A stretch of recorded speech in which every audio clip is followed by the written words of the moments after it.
Bonjour, bienvenue au premier vidéo, la modestie épistémique. Donc, l'idée, c'est de rester modeste et humble pour jamais croire qu'on a raison pour continuer d'apprendre. Le plus important, c'est, normalement, nous, êtres humains, on aime beaucoup voir les choses en noir ou en blanc, en vrai ou en faux, en oui ou en non.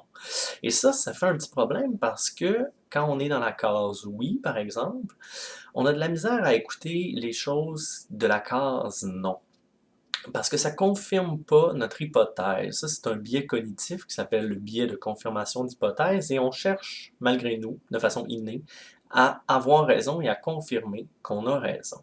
Donc, si on reste humble en se disant je crois à oui, mais je laisse place à en savoir plus, on a de meilleures chances de s'approcher de la connaissance. Connaissance épistémique, modestie, humilité. Donc, avoir une humilité sur notre connaissance. Je vous donne un exemple très facile, puis assez contre-intuitif. Ma question pour vous, c'est est-ce que le cyanure tue? Le cyanure, en passant, est un poison extrêmement mortel que les gens utilisaient pour se suicider, par exemple, des espions dans le temps de la guerre ou pour des assassinats. Il y en a eu pas mal dans le temps de la guerre. Donc, d'après moi, comme moi, vous avez tendance à dire, ben oui, le cyanure tue. En effet, c'est extrêmement mortel. Mais la dose d'étal de cyanure est de 100 mg à 200 mg. Donc, par exemple, si quelqu'un prend 1 milligramme, ça se peut qu'il ne meure pas. Donc, ma question, est-ce que le cyanure tue? Si vous avez misé tout votre argent dans oui, ben, il faut faire attention, vous avez peut-être tort.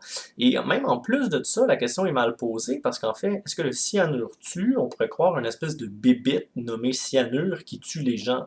Tandis que là, c'est vraiment, est-ce que l'ingestion du cyanure tue? Puis là, ben, il manque la dose. Donc, finalement, on avait une question un peu mal posée.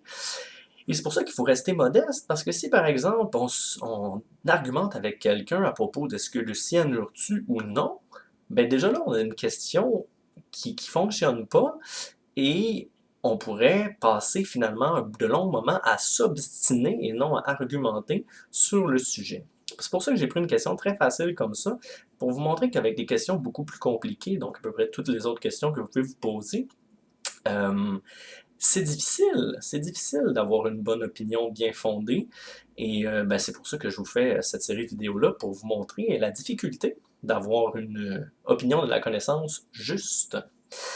Sinon, ben, je veux vous rappeler les fondements de l'obstination et non de l'argumentation. C'est que l'obstination, c'est quelqu'un qui dit quelque chose à quelqu'un d'autre, la personne se sent attaquée, et elle redit quelque chose d'autre à l'autre, et l'autre aussi se sent attaqué. Et là, on a deux personnes qui se sentent attaquées et qui continuent à s'attaquer juste à temps que l'un gagne. Et en fait, la personne gagnera jamais. Personne gagnera parce que personne ne veut laisser l'autre gagner. Et finalement, on a une espèce de combat qui n'a pas du tout rapport à l'argumentation, qui fait grandir personne. Et c'est ça, une obstination qui est finalement une espèce de bataille de cours d'école, de jouets de cours d'école. Et c'est ça qu'on veut ne pas faire parce que ça sert à rien. Puis on est capable de se forcer à bien argumenter. Finalement, ben, le prochain vidéo va être le curseur de vraisemblance et ça va nous aider à pas voir la vie en noir ou en blanc, en oui ou en non.